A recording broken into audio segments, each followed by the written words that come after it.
them helping each other with costume changes, and you forgot your prop, I'll take your prop for you this time.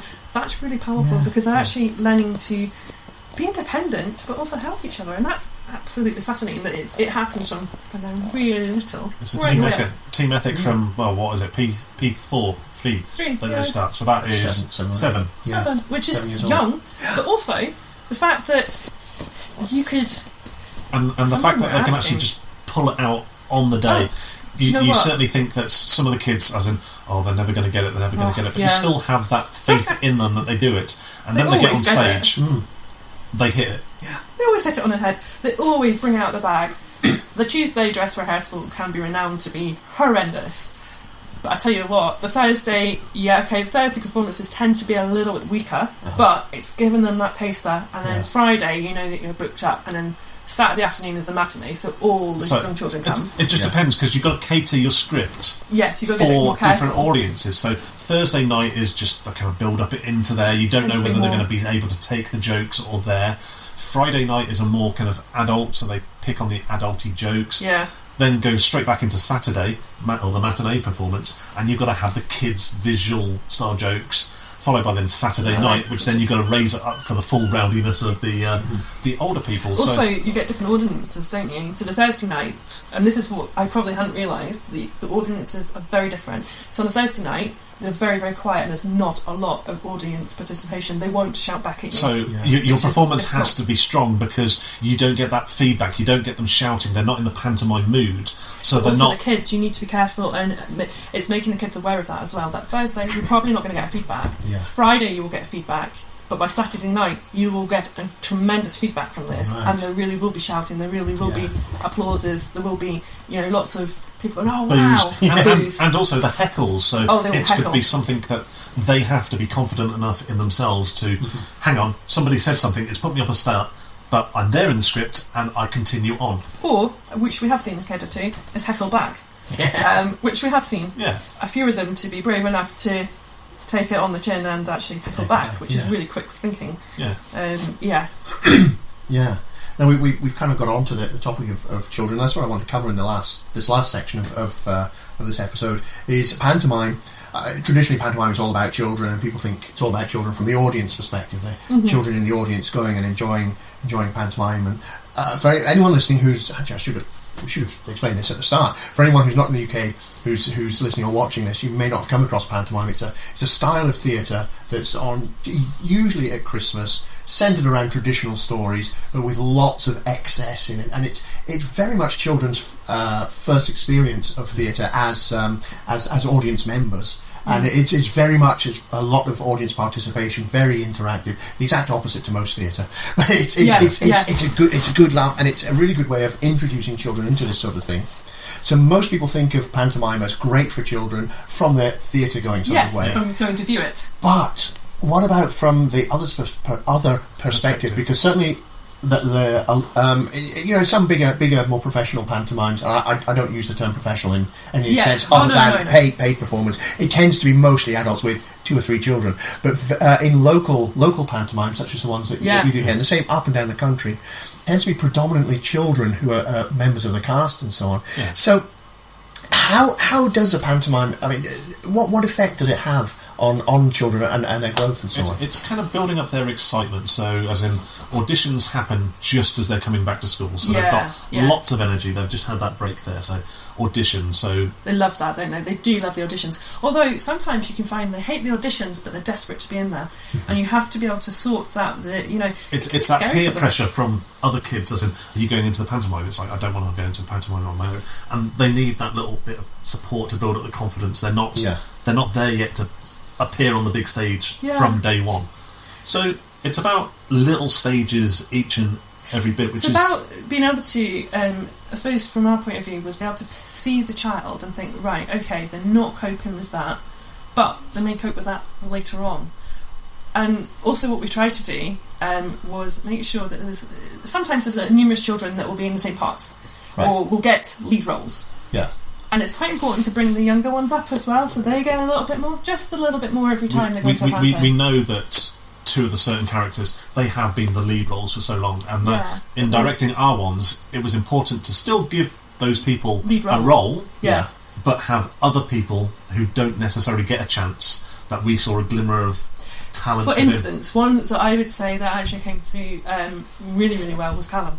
Callum, yeah. Now, Callum, he went from being... Callum, as in, he's a unique character. Mm-hmm. He does have some social inadequacies, which then doesn't necessarily lead him into being a main role, but there was just something that we saw of him on stage that he really wanted to be the Mad Hatter. He had something about the Mad Hatter, but it was kind of divvying up the adult with the pairing up with the child, and it didn't work that way, so we had the confidence enough to give him the Mad Hatter role rather than the March Hare. And it was just something that he just took to like a duck to water, as in it was brilliant, he was there. He was it was like, as in proper method acting. He was the Mad Hatter. Oh yes, he well got into it, didn't he? And he loved it, and he really, really flourished. I mean, and it showed. Like, do you know? Because the previous pantomime, I think maybe he'd been bored, if I'm honest with you, and not challenged. No, Callum needs to be challenged. He does need that something that makes him work. And when think he's about it. not challenged, he will then play up, and same with a lot of them. When they're not challenged, they play up, and it's like there. So unlike us adults, obviously. Oh, of course, you also play up, which can be also really difficult when you've got adults playing up with all the kids. Never come to see me at work. But as in finding those right challenging roles for the people, so therefore they behave better. And honestly, the kids were superb in our role. Do you know, you could rely on them, and even though they started to live the story, didn't they? They lived it when they come in there. That was straight in, and they were so excited about their costumes and what would they get and what props could they have, and do they think they need this prop, or do they need this prop, or could we change it on Saturday night? Darling, you can take whatever props you want on Saturday night. You know, it's just, as long as you get your lines there and you get where you're meant to be, it's good. I mean, even like, we're taking stage direction from the children. I mean, I've got to admit, I don't think it was one of our things that we were never that bothered about stage direction. I never really truly understood it. Of stage left, stage right, centre. Oh, I don't know. Just whichever way looks best for them to come in. But I mean, they started to get into it. I mean, they said, "Oh, it's not good enough to come into there. Let's come into there." It's like, sure, let's run with it. The chase scene as well. There's a chase scene in it. Which then by them having that ownership, they said, "Oh well, we can change something." It's like, we're not used to this. It's like, and their confidence just shone through. It's like, and then when it comes to the actual performances, they know it because they chose it. Yeah, it actually helped them. It was like jokes. They'd say, "Oh, can we add this joke in? We don't think your joke works." Although your jokes were quite good, David. They had some better ones, you've got to admit. And they did it, didn't they? As in the writing style, as in some of the older teenagers managed to get some of the more jokes just imagine, to go over the head. Just imagine The Simpsons. It's written for children, it's written for teenagers, then there's also the adult jokes. That was my style of writing for there. I remember that you came out with some unique jokes about your foliage, your rose bushes, your things like that, the audience members absolutely cracked. But that was the adult members, and the kids just chuckled along because they just thought, man in a dress looks a little bit funny. and that was a good thing, was some of it went totally over like the younger ones' heads. They had no idea, whereas the teenagers were grasping the idea that actually that was quite naughty what he said. And the adults, well, they just, doubled in their seats laughing, because actually it was very naughty what had been said, but naughty enough that you could, it was just on the limit. But still innocent. What? It was perfectly innocent. Yeah, constantly. That's one of the things I like about some really well-written pantomimes. I mean, you do get some where they basically just go for the all-out double entendres and innuendo. It's like, cheap laughs, but the really good ones... As in the Jim Davidson Cinderella is just over the top. Yeah, but you've got a hit with a really good pantomime where you say one line, the children find it funny in one context, a perfectly innocent context, and they're rolling around in laughter. The adults are rolling around in laughter at a very filthy context. Everybody's laughing. It's pitched at all the different levels. And there was so everyone's laughing, but the adults, they're not embarrassed about a rude joke in front of the children because they know the children are getting the innocent version of it. So everyone can really enjoy it. It's like a win-win, and you can just you can relax. Actually, but actually, that was what was happening, wasn't it? And especially on the matinee, we would sometimes be a little bit more careful, because you're the younger ones come in, and you have to be careful that it is pitched at a level that it is from very small to and you've got to remember the elderly as well. Yeah, that's because true. that can be a problem too. Actually, if you don't pitch it right, if Granny and Grandad are in the audience and they hear their little one, but it was pairing the people doing the right jokes, so therefore I never got a child to say what would be a naughty joke. Children weren't doing delivering the risque jokes. Oh no, you had to be very careful. I mean, people don't realise that as well. You also have to think of that as well, of especially with as in the responsibility. Pairing up the romantic leads. Yes, very awkward. You had, I think, in your pantomime that who was it? You were in love with the king, who I couldn't pitch as a teenager. Yeah. It had to be another adult. That's and right, then yes. the dame also had to be a love interest. But then other ones of having teenagers together, younger children together, so it looked most comfortable and most realistic. So you don't see that all behind the scenes until you then suddenly like, oh well, you've got all these parts and then we've got 50 people and you're like, well that's really fine, and everyone's like, oh that's fine, they'll fit in. It doesn't work like that. It works like, oh, suddenly we've got a problem, we've got a love interest on these two people here which can only be adults. So that then becomes, okay, we've only got 8 adults, so then for instance, say we've got 8 adults, you get 8 adults, and then you've got the teenagers. Well, there's 6 teenagers who need an adult part as such.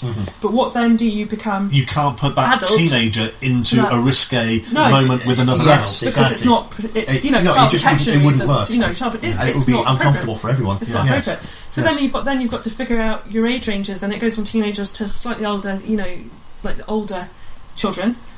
And then you've got like the middle, and then you've got the really younger ones, and you have to be very careful that you pitch it at a right level for every single person. And when you've got 50 people on a pantomime, and then you've got the locals, which the locals are fantastic, but you also have to be careful that the locals get what the whole theme is. Yes. Don't get the theme; it could just fall flat. It could fall flat. Yeah. I mean, we did a lot of props in that, didn't we? We did a lot of visual entertainment, visual stuff. Which was, and that's the other thing is understanding that people learn on different levels.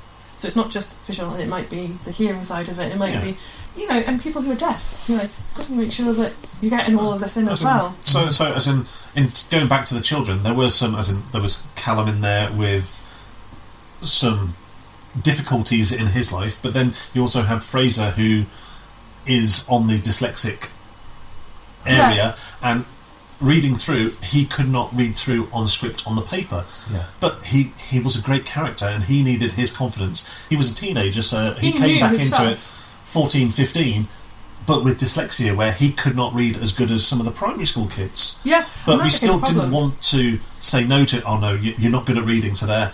So we figured out different ways for him to learn. He did an act, didn't he? He did an act in the Britain's Got Talent, and what he did was basically mimed to a song. That's right, yes. Very clever. And he mimed the entire bit, but actually he was so He had that funny. First moment in the first one where the hysterical. audience just did not get him, and it's because he didn't put his all into it. Yeah. And he had that self-conscious little blanket over saying, oh, I look silly because I'm Fraser on stage.